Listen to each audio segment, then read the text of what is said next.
Hey everyone, Norbert here, and I have some exciting news to share. I have now officially hit 1,000 subscribers! Well, technically, I'm still under 1,000 as of the day I'm recording this, but by the time you're watching this video, I have finally hit that milestone. Thank you to everyone who watches my videos and has helped me to reach 1,000 subscribers. I honestly wasn't sure when/if I'd ever reach that milestone, but I'm glad it's finally happened. I mentioned this in my announcement video, which is now unlisted, but my Professor Dave video blowing up attracted lots of new people to my channel and greatly accelerated my subscriber count. Not the video mine I would have liked to blow up like that, especially given that was a very atypical video for me, but I guess beggars can't be choosers. Anyway, it's time to do something special and honor me hitting that 1K subscriber mark. A Q&A video. Thank you to everyone who asked their questions for the video. Thankfully, none of the questions broke my rules, so I'll be answering all of them. And if you didn't get a chance to ask me your questions, that's okay. Maybe if I get to 2,000 subscribers, I'll do another Q&A video. But I'm not thinking that far ahead. Anyway, without further ado, let's get into your guys' questions. Jovic, aka Morose, asked 5 questions. Number 1. What was the first children's cartoon show you ever watched? The first children's cartoon show I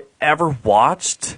I honestly can't remember. If I had to guess, probably VeggieTales. I did watch a lot of VeggieTales as a kid, especially since I grew up in a Christian household, and I believe we owned nearly every VeggieTales video up to 2002 or so. If not VeggieTales, then probably Blue's Clues or something. But my memories of when I was 5 and under are pretty fuzzy, so I can't say for sure. Number 2. What made you decide to start your YouTube channel? I honestly don't remember the reason why this YouTube channel was created in the first place. I do remember that my sister made the account on my behalf back in 2011, which is why the Gmail account associated with this YouTube channel contains my sister's name. That's because in 2011, I was still under 13, and my sister wasn't, and I didn't want to lie about my online age just to sign up for a YouTube account. Eventually, I ended up completely taking over the channel and Gmail account, and it's been mine ever since. It wasn't until 2020 that I started making fully scripted, edited videos. That year, I ended up purchasing a video editing program called Move Every Eye Video Suite, which is the software I used to edit videos with. I'd gotten to use a free trial of it prior, which I actually used to make that charge video back in 2019. But now, I could start regularly doing fully scripted, edited videos. The first edited, scripted video I made with the purchased software was my first ever Beaversons video for Bite This, which I had actually written the script for a few years prior, and I've been making videos on and off since then. Number 3. Do you think children's TV is better now or back then? I'm not sure how far back you mean by back then, but it doesn't really matter because that doesn't affect my answer. Short answer, neither. I know there are some people who genuinely believe that all TV today is terrible, and that the shows they watched as a kid was when TV was at its peak, and that doesn't just happen with TV. That happens with all media. There's plenty of people who think that all music today sucks, and that the music they grew up with was the best. This happens every generation. It's called juvenoia. People think that the media they consumed as a kid was the best, and that all media today sucks. The reason people feel this way is a combination of nostalgia for what they grew up with, and resentment to today's generation due to having grown up. But no, media today isn't automatically worse than media from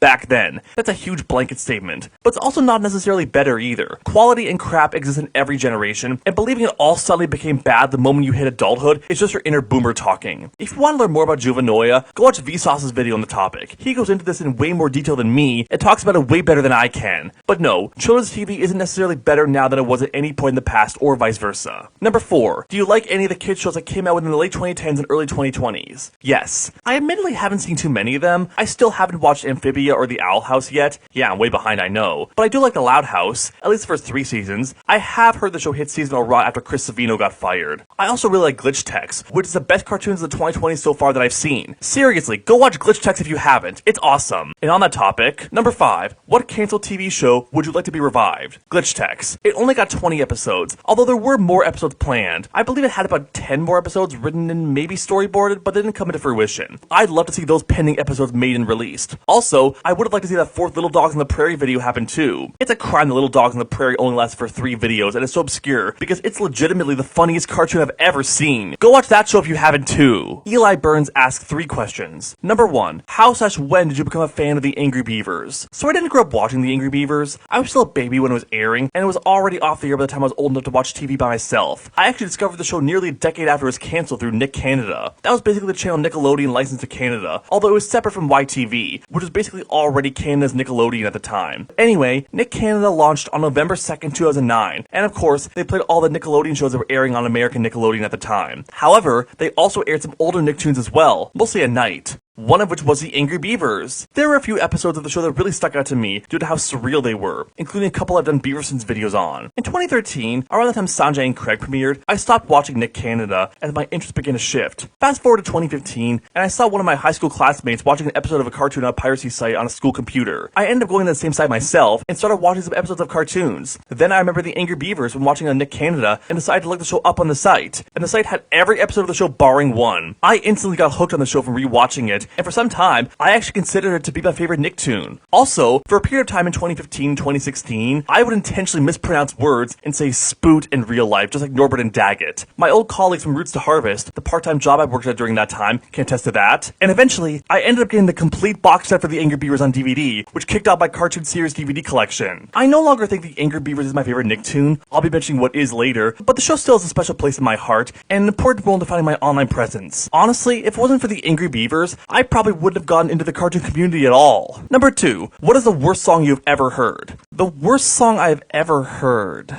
Off the top of my head, I don't think I have one. I mean, there's definitely songs I hate. I wouldn't be doing the top 10 worst songs of each year if that wasn't the case, but I don't really think I have one definitive worst song I've ever heard. I do have a favorite song of all time, but I don't think I can name a least favorite of all time. That being said though, it's probably some death metal or screamo metal song. As you know, my annual top 10 worst songs lists are mostly filled with rap/hip-hop songs. However, rap/hip-hop is actually not my least favorite genre of music. That would be death metal/screamo metal. Trust me, if the Dillinger Escape Plan or Five Finger Death Punch regularly charted Hot 100 hits, they would clog up my worst list every year and likely top my list every year as opposed to rap songs. I'm not torturing my eardrums and listening through a bunch of screamo music to pick a least favorite song from the genre, but one of those songs is almost certainly my pick for the number 1 worst song I'll have ever heard. Number 3, other than the Angry Beavers, what cartoon would you like to see a revival of and why? I already mentioned this earlier, Glitchtex. CoolDude345 asked, what's your favorite Angry Beavers episode? I know a lot of people would say The Day the World Got Really Screwed Up, and that's a pretty good choice, but in terms of which episode stuck out to be the most watching the show on Nick Canada and later on a pirated website, I'd say Another One Bites the Musk. Back in 2016, in honor of the Angry Beavers' 19th anniversary, I actually did a top 10 best episodes of the Angry Beavers video on this channel, which is now unlisted, mostly due to being a very old video and my opinions being outdated. Another One Bites the Musk was number 1 on that list. I'm not sure I still stand by having it be my number 1 today, but it is a very good episode, mostly due to how funny and surreal the premise is. My love for that episode was actually the reason I chose that to be my second Beaversons video. It's definitely still my top 5 favorite episodes of the show, but I think I have to rewatch the whole series from start to finish to really decide what my definitive favorite episode is. That being said though, I do have a definitive least favorite Angry Beavers episode, Moranathon Man. Numerous plot holes, horrible portrayal of characters being stupid, an unsatisfying ending, easily the worst episode of the whole show. Total Drama Martin asked 5 questions. Number 1, what are your future plans for the channel? Right now, I do want to keep working on the rest of the top 10 best songs of 2019 videos. I've already released 2 of those videos, but I still got 18 more to go. Really hope you all enjoy those as they come out. That's mostly a short-term goal though, I don't have any plans for the far future. Number 2, do you have a most/least favorite video? I assume you mean favorite and least favorite videos I made for this channel, and not favorite/least favorite videos in general. Favorite video I've made? Easy. Hedley Canada's Maroon 5. That video is my magnum opus, and is the best thing I've ever made, and likely ever will make. I put so much work into that video in regards to the research, the editing, and my passion for talking about a band that almost no one outside of Canada has ever heard. That video was also my first time having other people contribute to it, as I had 4 online mutuals do narration for the video, and also had Simon, aka Baby Lamb Creations, play the song Perfect on the piano during the credits. And the fact that I got to interview Chris Crippen, Hedley's former drummer, was even more awesome. He was really happy to help, and gave me a lot of really juicy and interesting information for the video, and I'm really grateful he took his time to read over my script to fact check it, and answer my questions I had about his time in the band. If you got 3.5 hours to spare, go watch that video. I know it's very long, but I promise that every minute is worth it. As for my least favorite video I've made for this channel, there were a few very old videos on this channel that I've since unlisted, privated, or deleted. I mentioned that outdated top 10 best episodes of the Angry Beavers video before, but that's probably the best no longer public video I've uploaded to this channel. There were a couple of really bad, unscripted edited rants that I just filmed on my iPad that I recorded and uploaded in 2015, 2016, including a video about the 2016 Kids' Choice Awards and why Gravity Falls lost to SpongeBob. I believe that was the first video of mine to ever get over 1,000 views, which is a shame given that video's quality, or lack thereof. In terms of which currently public video on this channel is my least favorite, I'd say the video about fan art from 2022. I got some information wrong in that video, and it ended up really pissing off one of my close friends with it. I ended up having to edit a couple parts out of it because of that. I do on some level regret making that video. I actually did consider unlisting or even privating or deleting the video altogether. The only reason I didn't do so was because I felt like doing so would make me look like a coward. But I have tried to distance myself from the video, hence why I don't include it in any of my channel playlists or talk about it in any of my videos, except for this one, and that's only because I'm answering the question of what my least favorite video I've made is. Maybe one day I will decide to unlist or private the video, and if I ever do decide to re-upload my videos elsewhere, like if my channel gets terminated and I have to start a new channel, I probably won't be re-uploading that one. Number 3, do you have a favorite movie? Not necessarily. I'm more of a TV person than a movie person. I mean, there are movies I like, but I don't think I could pick a definitive favorite movie, especially since I haven't seen too many super critically acclaimed movies. My favorite movie is probably an animated movie. I think some good candidates for my favorite animated movie would be Beauty and the Beast, The Lion King, Inside Out, Coraline, and Shrek 2, but I'm not sure I can rank them in order of quality. Number 4, what's your thoughts on anime? We know, aka a literal supernova, also wanted to know if I liked anime. I don't really have any thoughts on anime. I don't think I've ever seen a full episode of any anime. I'm more of a Western cartoons person, and to be honest, I don't really have any plans of watching any anime, so I can't say that I like it. So yeah, sorry, I don't watch anime. Well, unless Avatar The Last Airbender counts. Speaking of which, number 5, what's your favorite animated show ever made? Avatar The Last Airbender. Okay, yeah, that's an obvious choice, but it's my favorite for a good reason. Breathtaking animation, an incredibly well-written overarching story, relatable three-dimensional characters, and impressively choreographed action. It's widely recognized as the best animated series of all time, and I'd be remiss to not say it's my number 1 favorite animated show too. If you somehow haven't watched Avatar yet, you need to get on that ASAP. DJ, aka No Parking Barry, asks 6 questions.